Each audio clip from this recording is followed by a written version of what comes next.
Dear students, the fast developing coronavirus crisis is dominating the whole universe and engulfing it, creating problems in our traditional pattern of education. Hence the need for online system. In this process, I am sharing with you today the topic plagiarism with the hope that all of you are safe and healthy. Now, basically, plagiarism means taking ideas or words from a source without acknowledging the author. It is considered a kind of theft and an academic crime. The ideas that are produced by an author definitely belong to him. It becomes pertinent to stick to honesty while writing or doing research. Some instances of plagiarism fall outside the scope of copyright infringement. A society of well-informed citizens strives to maintain the proper quality and reliability of the documents that are publicly circulated and used professionally and in higher education. Responsible writers, they compose their work with great care. They specify when they refer to another author's ideas, facts or words, whether they agree to the source or not. This kind of documentation recognizes the work of the writers and discourages the circulation of error. The charge of plagiarism is a serious one for all writers. Plagiarists are often considered as incompetent as well as they are considered incapable of developing and expressing their own thoughts. Professional writers like journalists, etc., they lose their job if they are spotted, and students, if spotted, they suffer penalties. The course of a writer's career is permanently affected by a single act of plagiarism. Knowing how to collect and analyze information and reshape it in essay form is essential to an academic success. Gaining skill as a writer opens a door to learn more and to develop a personal voice and approach in one's writing. Plagiarism is sometimes unintentional when we forget that the purpose of a research article is to synthesize the previous research and scholarship with our own ideas on the subject. To make use of other person's words, facts, thoughts in our research may be there, but these ideas must not be presented as our own. We must remember to give the documentation of all that we borrow. Plagiarism is unintentional in a school student's life also, but becomes an error when the same phenomena is practiced in college life.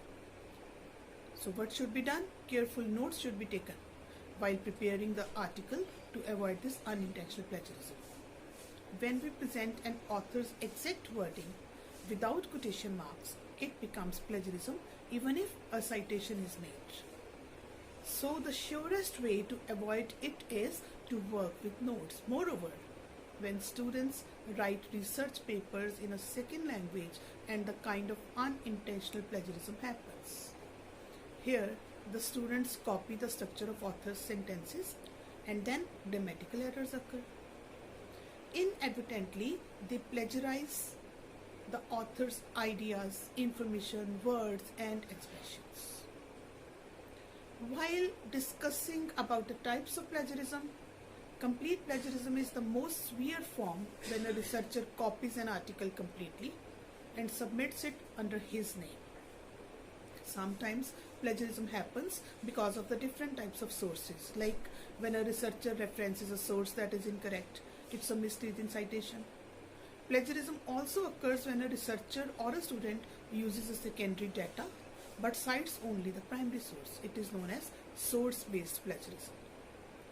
Direct plagiarism is the word-for-word transcription or copy of someone else's work without attribution and without quotation marks. It is completely unethical and academically dishonest. Auto-plagiarism happens when someone, particularly a student, submits his or her own previous work or mixes parts of previous works without seeking permission from the supervisor or the teacher involved.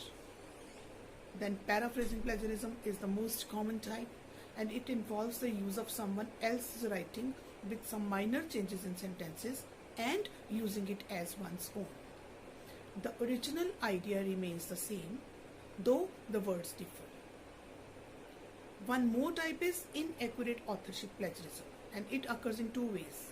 Firstly, when an individual contributes to a manuscript but does not get credit for it, and secondly, when an individual gets credit without contributing to the work. Mosaic plagiarism occurs when a researcher borrows phrases or text from a source without using quotation marks or finds synonym for the author's language while keeping to the same ideas, structure and meaning of the original text.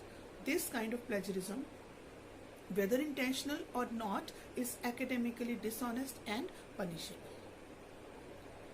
Accidental plagiarism is one more type which occurs when a person neglects to cite the source or misquotes the source or unintentionally paraphrases a source by using similar words, phrases, sentences without acknowledging.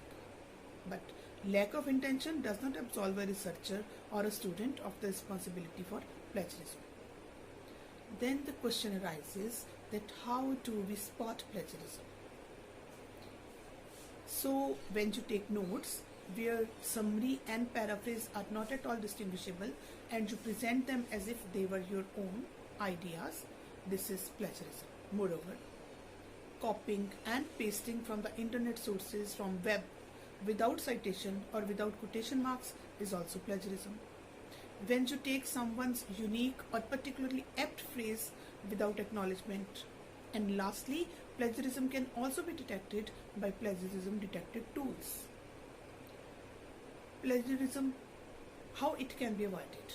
It can be avoided by preparing a list of the writers and viewpoints which you have discovered in your research. You can avoid plagiarism when you keep the following three categories distinct in the notes. These three categories are your ideas, your summaries of author's material and exact wording which you copy. Besides, you can identify the sources of all material, and lastly, by checking with your instructor when you are uncertain about the acknowledgement of some sources. This is all about plagiarism and how to avoid it. Wishing you all to take care of yourselves and stay safe. Thank you.